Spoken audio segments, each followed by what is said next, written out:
नमस्कार दोस्तों, हम कल बात कर रहे थे द्विविमीय षटकोणीय निबिड़ संकुलन की।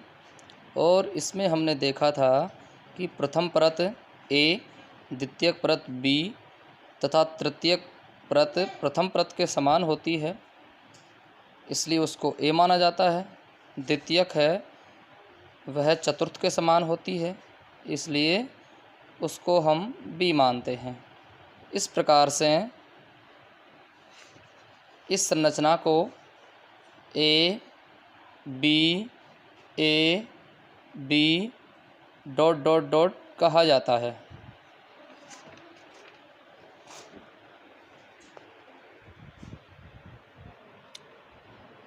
आपस में इनको मिलाया जाए तो एक षटकोणीय संरचना का निर्माण होता है। जैसे पहले मैंने बताया आपको कि इसमें षटकोणीय संरचना का निर्माण होता है, इसलिए इसमें इसे द्विविमीय षटकोणीय निबिड़ संकुलन कहते हैं। इसमें दो प्रकार की रिक्तिका होती है, अर्थात हम कह सकते हैं कि इसकी जो रिक्तिका है वो त्रिकोणीय प्रकार की होती है, जिसके दो प्रकार हैं। एक तो है ऊर्ध्वमुखी और एक है अधोमुखी, जिसके दोनों के स्ट्रक्चर इसके सामने दिए हुए हैं। और इसकी जो संकुलन क्षमता होती है वह द्विविमीय वर्ग निबिड़ संकुलन से अधिक होती है। नेक्स्ट बात करेंगे त्रिविमीय निबिड़ संकुलन अर्थात 3D। सभी वास्तविक संरचनाएं त्रिविम होती हैं।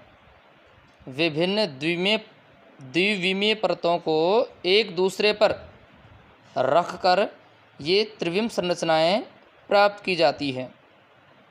और ये दो प्रकार की होती हैं, जिसमें हम प्रथम में क्या करेंगे, द्विविमीय वर्ग निबिड़ संकुलन परतों को आपस में रखकर त्रिविमीय निबिड़ संकुलन बनाते हैं। जिसकी यदि आप ए मान रहे हैं इसको, तो भाई इसमें इस प्रकार के संकुलन में दूसरी परत के गोलों को प्रथम परत के गोलों पर इस प्रकार से रखा जाता है कि वे क्षैतिज व ऊर्ध्वाधर दोनों दिशाओं में एक सीध हों। देखो बेटा, इसमें इस प्रकार की संरचना होती है, जैसे कि मैं आपको एक स्ट्रक्चर दिखा रहा हूँ इसका, कि एक गोले के पीछे जैसे दूसरे गोले हैं छिपे हुए दिखाई देते हैं, ठीक इसी प्रकार से संरचना होती है।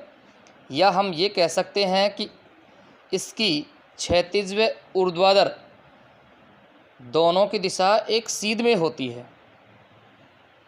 और इस संरचना में सभी परतों के गोलों की व्यवस्था या अवयवी कणों की व्यवस्था एक समान होती है। इसमें भी यदि प्रथम परत को ए मान लें तो इसी प्रकार दूसरी परत भी क्या हो जाएगी, ए हो जाएगी।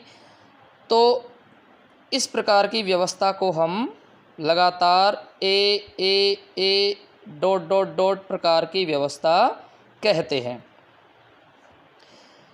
इस व्यवस्था से बनने वाले क्रिस्टल जालक घनीय होते हैं।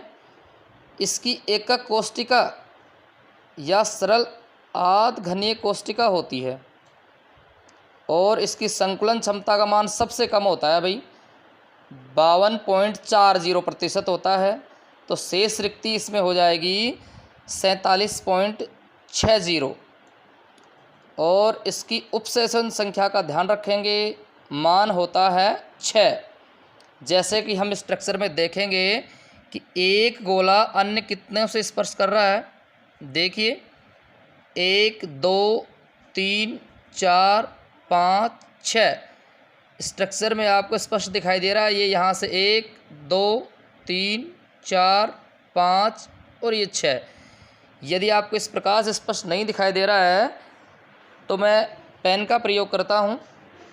और पेन के प्रयोग में आप देखिए, इस प्रकार से देखिएगा, 1 ये 2 ये 3 है, ये 4 है, ये 5 है और ये 6 है, और ये मध्य में हमारा अवयवी कण है। अब बात करेंगे इसका बी, जिसमें द्विविमीय षटकोणीय निबिड़ संकुलित परतों से त्रिविमीय निबिड़ संकुलित संरचना का बनना। और इन परतों को एक दूसरे पर रखकर दो प्रकार की संरचनाएं बनाई जा सकती हैं, जिसमें प्रथम है कि द्वितीय परत को प्रथम परत पर रखना। इसमें क्या होता है कि द्वितीय परत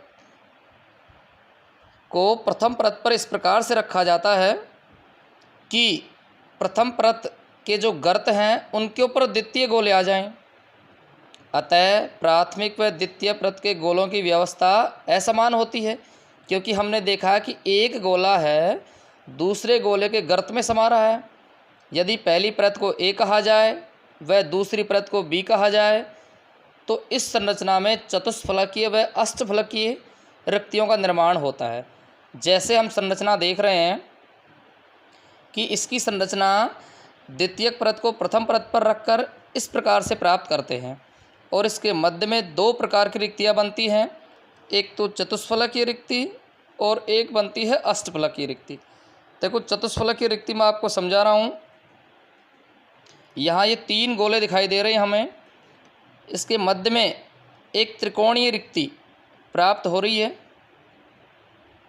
जैसा कि आप स्पष्ट देख पा रहे हो, ये नीचे जो संरचना बन गई है इस संरचना को हम क्या कहते हैं, चतुष्फलकीय। तो ऐसी स्थिति होती है।